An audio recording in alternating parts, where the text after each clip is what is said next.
L'existence est tellement complexe au point que ton interprétation n'est pas forcément l'interprétation de tout le monde sur ce que la vie représente pour eux. L'acceptation, c'est la liberté.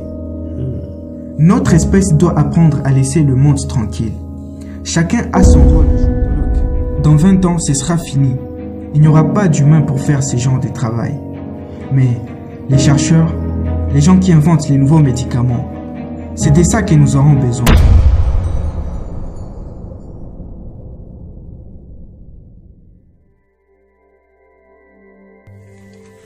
Raphaëlito, quel est le sens de la vie selon toi, selon ta conception et perspective? Oh, le sens de la vie. Ok. Selon moi, je crois que la vie n'a pas vraiment un sens défini. Mais nous devons trouver un sens pour ne pas se perdre et définir ce qu'est la vie selon nos perspectives. Disons que la vie est une grande université. Il y a toutes sortes de filières, des classes, des professeurs, des collègues, il y a aussi des accessoires, d'outils, etc. Ensuite, il y a toi et il y a moi, un étudiant de cette grande université. Et au départ, on a choisi d'y aller en poursuivant chacun son objectif. Ce qui veut dire que chacun décide de ce que l'université va représenter pour lui à partir du domaine qu'il va choisir. C'est ainsi avec la vie. Chacun doit définir sa vie, sinon pourquoi existons-nous? Ah oui, t'es sûr? Oui, écoutez. Sachant qu'on est une portion de l'existence, on est la vie. Lors de la création de l'univers, Dieu a établi cette diversité biologique pour que les êtres vivants puissent s'apprécier en considérant des gènes au sein de chaque espèce, ainsi que l'organisation et la répartition de l'écosystème. Humains, créatures que nous sommes, la plus belle création de l'univers bien sûr, on retrouve aussi parmi nous cette diversité. Un blanc, un noir, un chinois, quelqu'un d'élancé, quelqu'un de court, tout ça fait partie de la création. C'est ainsi que nos différences physiques, émotionnelles, nos caractères et nos choix composent la vie. Ok. D'après cela, chacun aura sa définition à propos du sens de la vie. L'existence est tellement complexe au point que ton interprétation n'est pas forcément l'interprétation de tout le monde sur ce que la vie représente pour eux. Mais est-ce qu'on peut trouver un sens commun? Un sens que tout le monde devrait ajouter à sa conception, du genre un sens qu'on partage l'humanité entière? Oui, je pense bien qu'il y a un sens commun. Et ce que je veux dire, d'une façon ou d'une autre, nous devons apprendre à vivre et à laisser vivre. Accepter qu'on est vraiment différent. Il y a certaines communautés qui veulent nous faire croire le contraire, mais je trouve qu'ils ont tort sur ces points. Et j'insiste en disant qu'on est vraiment différent. Et nous devons accepter cette différence qui est cette biodiversité naturelle, faisant assez que la vie soit la vie telle que nous la connaissons. Donc, je crois que notre mission en commun consiste à nous aimer et nous accepter les uns les autres. Nous devons accepter. L'acceptation, c'est la liberté.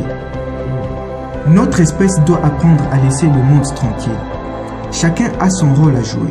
Tous les éléments qui composent le cosmos sont complémentaires. Et cela ne peut être possible que si chacun reste à sa place. C'est l'homéostasie naturelle. Dieu est ordonné, sa création l'est également. C'est bien évident. Et il a mis un sens dans chacun d'entre nous. Et je ne sais pas vous, mais moi je ne crois pas au hasard. Je crois qu'on est venu sur cette terre avec une mission selon chaque individu. Tu es là. Qu'est-ce que tu es venu accomplir sur cette terre, dans cet univers? Et je pense que ce sont tes objectifs qui donneront un sens à ta vie. Certains sont diplômés en économie, d'autres sont ingénieurs, d'autres mécaniciens.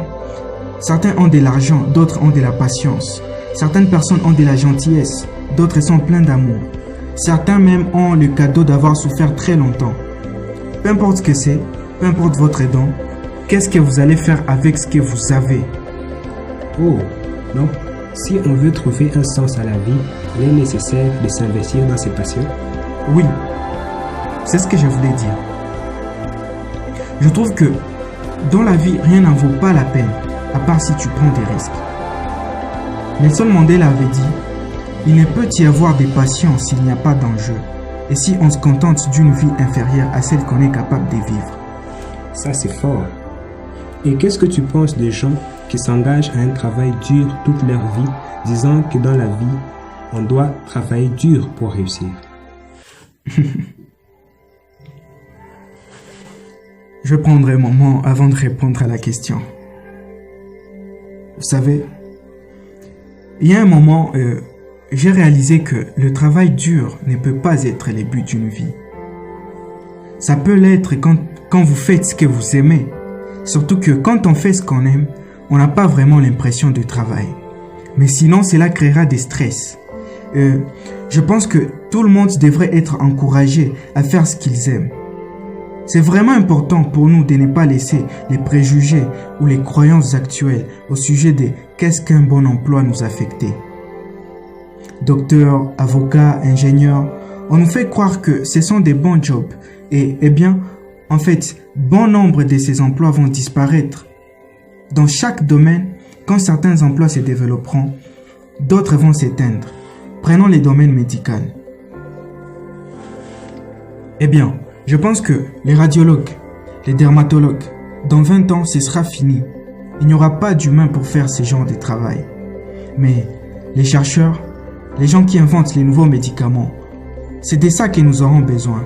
Je pense que encourager les gens à aller chercher un travail où l'intelligence artificielle amplifiera leur créativité, comme Kai-Fu l'avait dit, sera le travail ultime. Une éducation qui encourage la créativité. Une éducation qui aide les gens à courir après ce qui les passionne vraiment. Je pense que vous devez faire quelque chose que vous aimez faire. Personne ne peut devenir excellent s'il ne fait pas ce qu'il aime. Absolument. C'est la vérité. C'est la vérité. Un grand orateur américain, Les Brown, avait donné un exemple qui résume mieux ces sujets. Il a dit: imaginez-vous être sur votre lit de mort et qu'autour de votre lit se tiennent des fantômes des idées, des rêves, des capacités, des talents qui vous ont été accordés par la vie. Et pour une raison quelconque, vous n'avez jamais mis à profit ces idées. Vous n'avez jamais cherché à réaliser ces rêves. Vous n'avez jamais cherché à exploiter ces talents. Nous n'avons jamais pu voir des qualités de leader. Vous n'avez jamais écrit ces livres. Et les voilà autour de votre lit, vous regardant avec des grands yeux remplis de colère, vous disant: nous sommes venus à toi, et toi seul aurais pu nous donner vie. Et maintenant, nous devons mourir avec toi, à jamais. Et la question est, si vous mourrez aujourd'hui, quelles idées, quels rêves, quelles capacités, quels talents, quels dons mourront avec vous?